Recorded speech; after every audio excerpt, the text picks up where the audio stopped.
Kami gereja Reform Injili Tuhan. Kami mengagungkan doktrin kedaulatan Tuhan. Namun kalau kami boleh jujur, seringkali kami mengkotakkan Tuhan. Dan kami mau berdaulat atas hidup kami sendiri. Tuhan pujian ini mengingatkan kami bahwa Engkaulah Tuhan, kami hamba. Engkaulah Tuhan, kamilah budak Tuhan. Engkaulah Raja dan kami ini hanyalah pengikut-Mu. Oleh karena itu kami mohon, ketika kami bersama datang akan membaca firman-Mu, berikan kami hati yang sadar siapa diri kami. Dan mengizinkan Tuhan, Raja berdaulat dan memimpin kami di dalam kebenaran. Tuntun setiap kami, Allah Roh Kudus yang membimbing kami. Di dalam dan demi nama Yesus kami berdoa. Amin. Mari kita bersama-sama membuka Alkitab kita dari Yohanes pasal 3.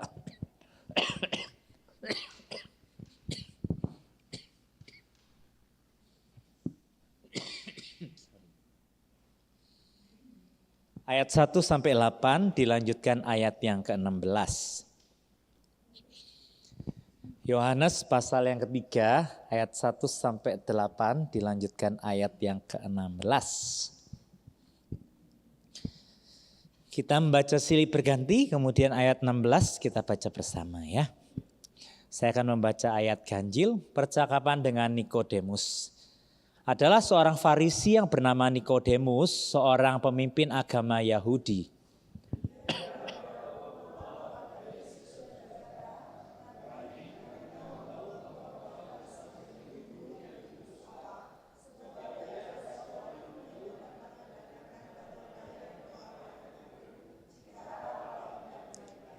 Yesus menjawab katanya, aku berkata kepadamu sesungguhnya jika seorang tidak dilahirkan kembali, ia tidak dapat melihat kerajaan Allah.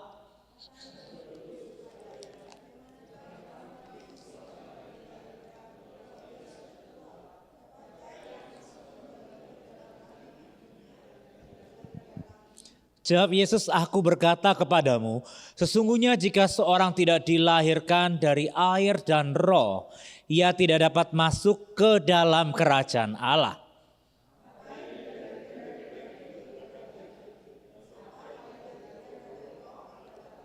Janganlah engkau heran karena aku berkata kepadamu, kamu harus dilahirkan kembali.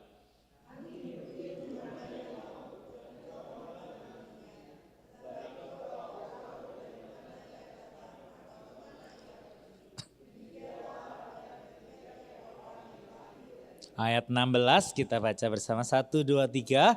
Karena begitu besar kasih Allah akan dunia ini, sehingga ia telah mengaruniakan anaknya yang tunggal, supaya setiap orang yang percaya kepadanya tidak binasa, melainkan beroleh hidup yang kekal. Demikian jauh pembacaan firman Tuhan pada kesempatan malam hari ini Bapak Ibu Saudara sekalian. Tema kita hari ini not a fan but follower ya. Kita semua bukan hanya penggemarnya Yesus ya, tetapi pengikut Yesus ya.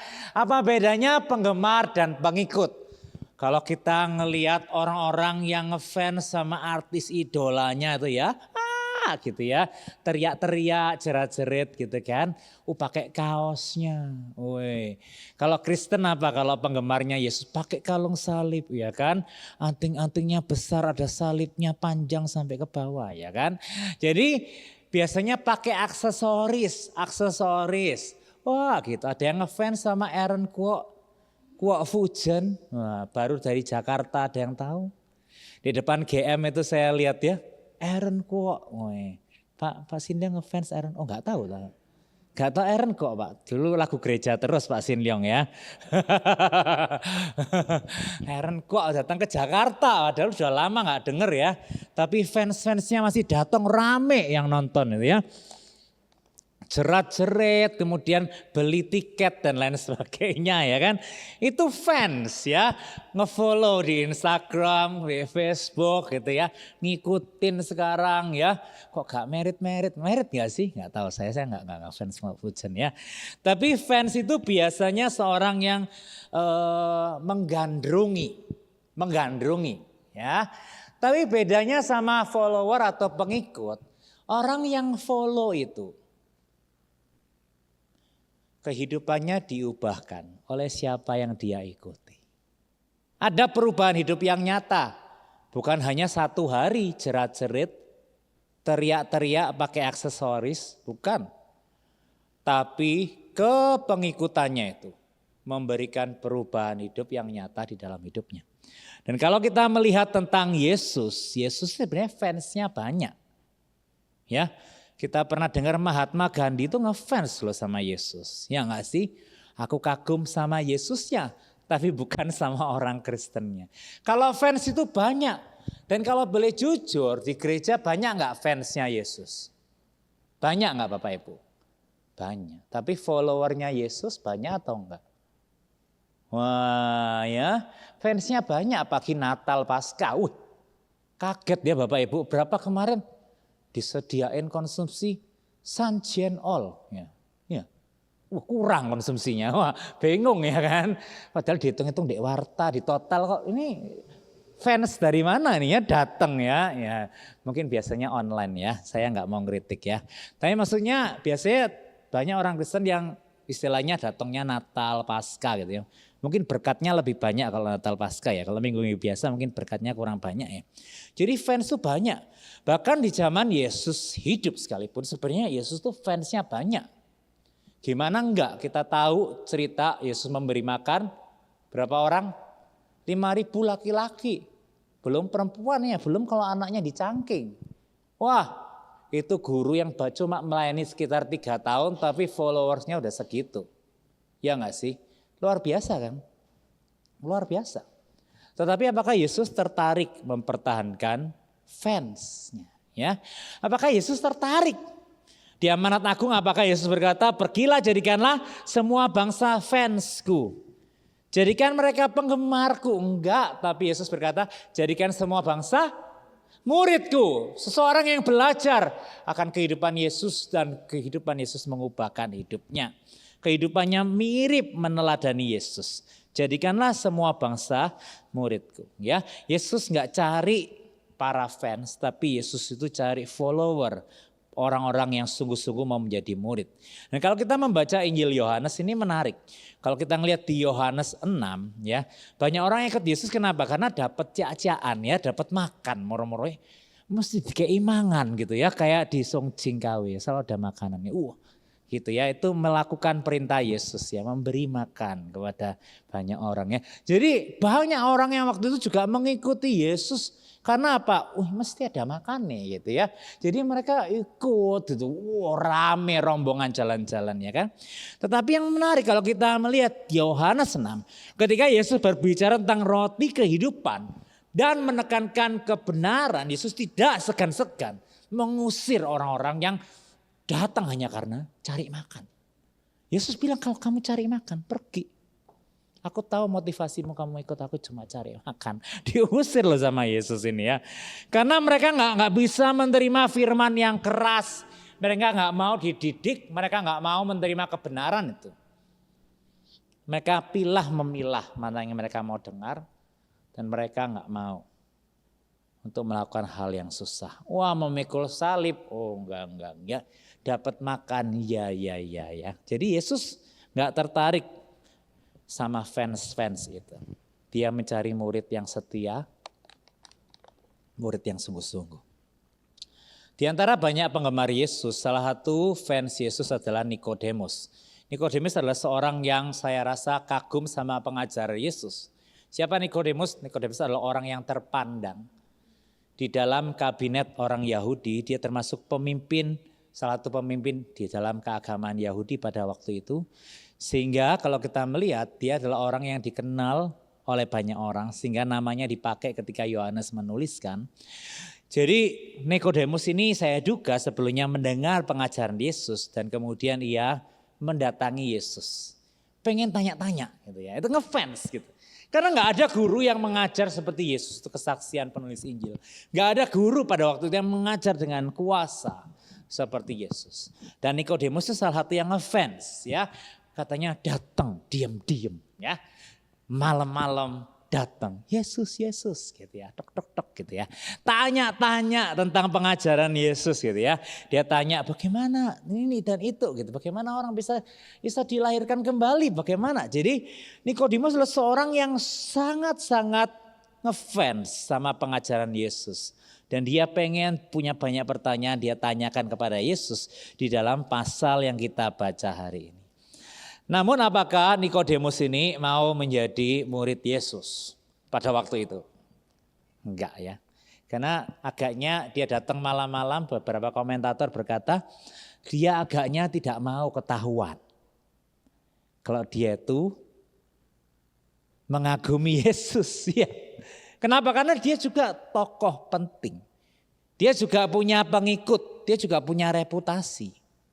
Masa saya yang jadi guru lebih lama, ngefans sama guru yang baru naik daun ini, baru mungkin setengah tahun ini. Ya kan? Gimana pengikutnya? Nanti ikut Yesus semua dong ya. Jadi ketika Yesus menjelaskan tentang hal-hal yang radikal, Nikodemus ini mundur. Karena mengikut Yesus itu gak bisa setengah-setengah. Menuntut pertobatan yang sejati. Menuntut perubahan hidup yang radikal. Dan ketika Nikodemus ditantang untuk mengikut Yesus, artinya mungkin dia harus merubah kehidupannya. Tapi dia tidak bersedia. Ya, dia nggak bersedia. Dia nggak bersedia. Bahkan ia kemudian cuma bersoal jawab, tetapi tidak ada catatan selanjutnya di dalam Yohanes 3 ini tentang apakah sungguh-sungguh dia mengikut Yesus dan percaya kepada Yesus. Ya, suka sih pengajarannya, suka sih profilnya, tetapi kalau harus dirombak hidupnya, tunggu dulu. Saya meninggalkan prestasi saya, status saya, enggak dulu. Kita boleh ngefans sama Kwok Fujen ya kan, tetapi kalau diminta kamu nyumbang 1M, mau mikir-mikir ya 1M. Kau mau enggak ikut Kwok Fujen ya? Nyemir sepatunya, enak yo, aku yo ono kerjaan, ono keluarga rek ya kan. Ya itu fans ya kan. Kalau kita dituntut sesuatu yang lebih, memberi waktu kita, merubah kebiasaan kita, enggak ya, saya enggak mau. Saya tidak bersedia ya. Kalau cuma happy, ikut-ikut dapat pemuasan pikiran, pemuasan pertanyaan teologi saya mau ya. Tetapi kalau dituntut untuk merubah hidup, mengikuti Yesus secara radikal, nanti dulu. Saya tidak bersedia. Dia fans. Tapi Yesus itu enggak lunak. Yesus ya terang-terangan dengan jelas, ikut aku, lahir baru, sungguh-sungguh. Tapi Nikodemus mundur secara perlahan ya. Nah, Nikodemus itu fans ya. Dia senang dengar pengajaran Yesus, dia senang ya. Tapi apakah dia mau meninggalkan kehidupan lamanya, ikut Yesus secara radikal? Enggak ya. Kalau Nikodemus diganti dengan nama kita, ya apakah kita ini fans atau kita ini follower, Bapak? Siapa yang merasa di sini kita ini murid dan followernya Yesus? Boleh kedip-kedip Bapak Ibu? Yang merasa saya cuma ngefans sama Yesus, boleh? Yang bingung, kok jadi bingung ya? Boleh kedip-kedip Bapak Ibu yang bingung. Ya kadang ngefans, kadang follower. Itu nggak bisa Bapak Ibu ya. Setengah-setengah nggak bisa ya. Saya dulu juga seorang yang saya pikir saya ini followernya Tuhan gitu ya. Karena waktu saya remaja itu saya rajin loh ke gereja ya. Saya pernah bahkan sombong, saya bolos cuma 2 kali setahun. Siapa yang lebih baik dari saya? Sombong ya, namanya anak remaja kan kadang kesombongan rohani. Saya cuma bolong 2 kali karena ya sakit, satunya ada urusan. Tapi saya rajin itu ibadah, rajin ya. Enggak cuma kayak waktu mau ujian sekolah rajin datang, enggak cuma waktu ada persoalan, saya rajin beribadah. Saya rajin pelayanan juga. Ya, saya rajin pelayanan, saya rajin ke gereja, bahkan kadang saya tuh bisa ke gereja beberapa kali 1 minggu. Jadi, tapi kehidupan saya kotakkan. Saya punya kehidupan pribadi. Saya nggak mau ya, saya nggak mau Saya nggak mau Tuhan mencampuri kehidupan pribadi saya. Ya, kalau kita berbicara tentang jadi murid itu bukan berbicara tentang aktivitas saja Bapak Ibu ya.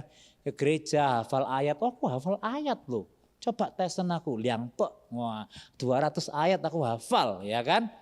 Tapi Nikodemus ini lebih hebat loh, guru.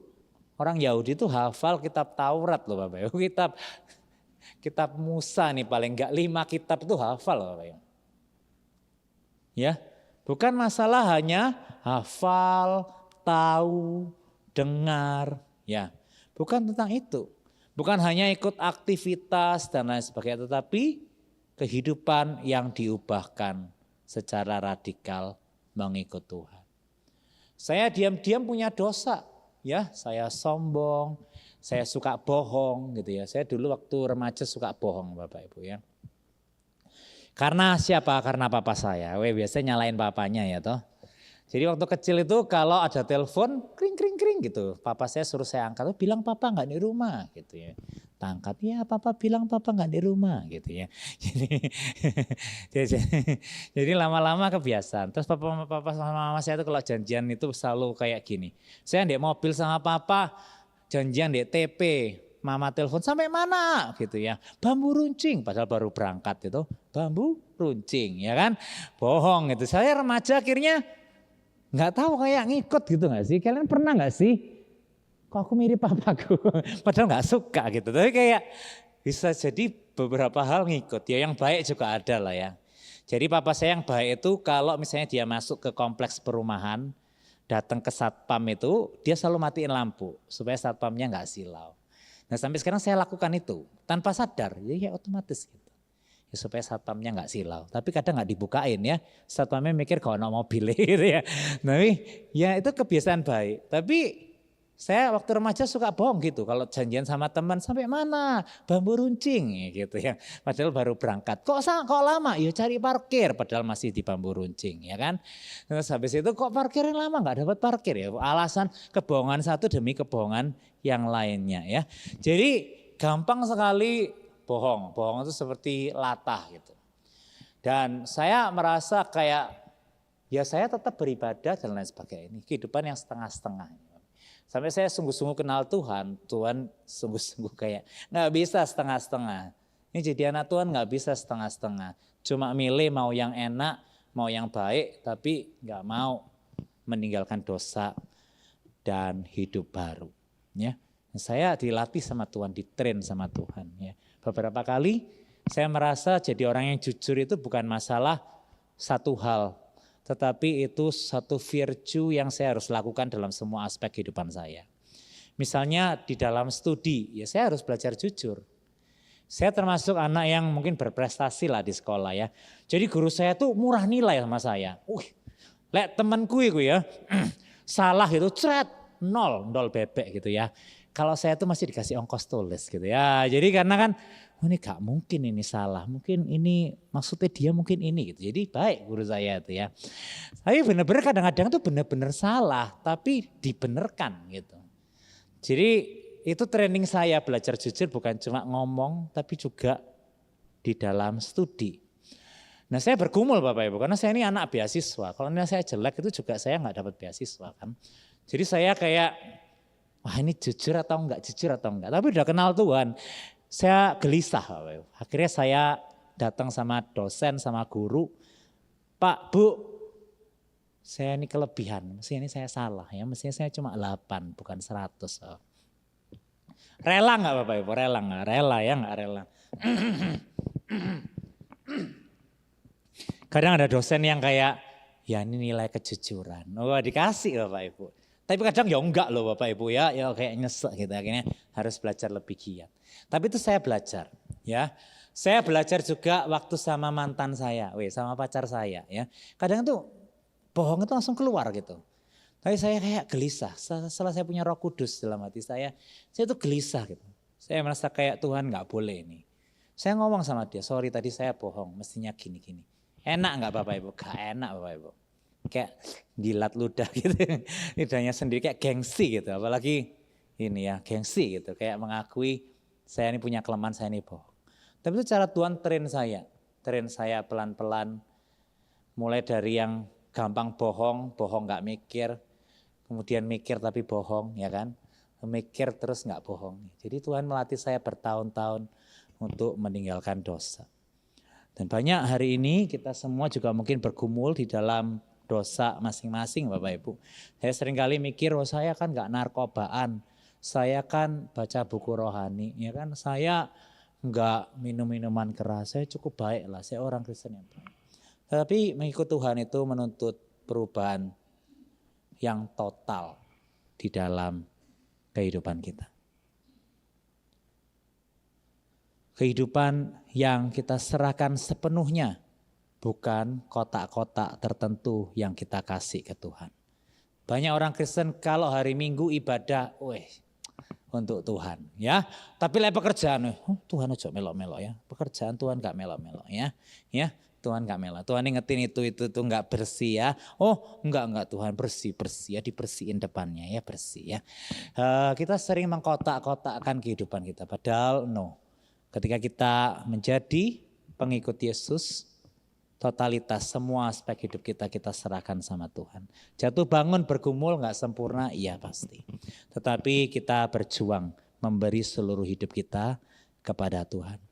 Dan kalau kita bersama-sama melihat perjalanan Nikodemus, kita akan menemukan di Injil Yohanes 2 kali setelah itu nama Nikodemus dicatat.